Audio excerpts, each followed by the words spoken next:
พเจ้ามีชื่อว่ากุ๊กไก่เนาะเป็นตัวแทนของโซนการเงินดูคำสร้างตอนนี้ศึกษาอยู่ที่สถาบันเศรษฐกิจการเงินปี3เนาะสิ่งที่ได้เรียนรู้ในงานค่าย LTI ในครั้งนี้คือเรียนรู้ในการเป็นผู้นำหลายขึ้นและการเรียนรู้ในการที่จะเฮ็ดจังไดในการนำตนเองเพื่อจะไปนำคนอื่นและการในการที่เราจะใช้ชีวิตอย่างใดให้มีความสัมพันธ์ที่ดีกับพระเจ้าและก็มีความสัมพันธ์ที่ดีกับคนอื่น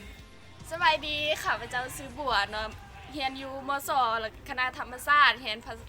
ภาควิชาคอมพิวเตอร์แล้วก็เป็นตัวแทนจากโซนดงโดงเนาะแล้วก็มีความรู้สึกดีใจหลายเนาะที่ได้มาร่วมในค่าย LTI ในครั้งนี้ก็เป็นครั้งทำอิฐเนาะที่ได้มาร่วมแล้วก็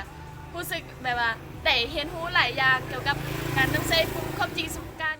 อยากเข้าใจอ้ายเนาะที่ให้โอกาสแล้วก็ให้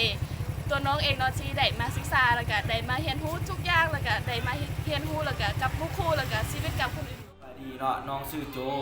แก้วสังวานมาจากมหาวิทยาลัยเทคนิคลาวดิสมัน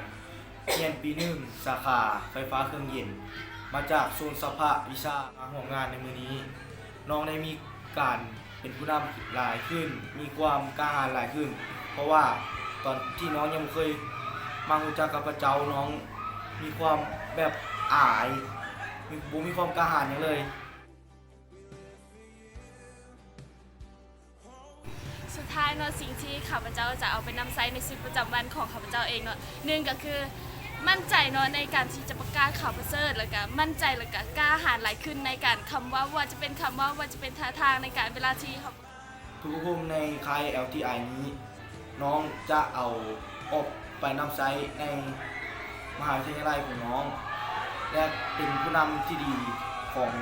น้องๆที่ยังเคยรู้จักกับพระเจ้าสิ่งที่น้องจะเอาไปประยุกต์ใช้ในชีวิตประจำวันคือจะเอาไปพัฒนาในชีวิตของตัวน้องเองเพื่อจะให้กลายขึ้นมาเป็นผู้นำและก็จะเอาไปใช้ในชีวิตของน้องเลี้ยงให้เกิดผลหลายขึ้น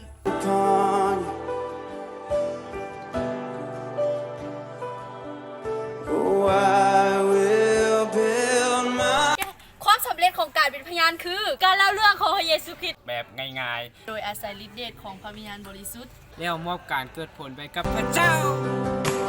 Holy, there is no one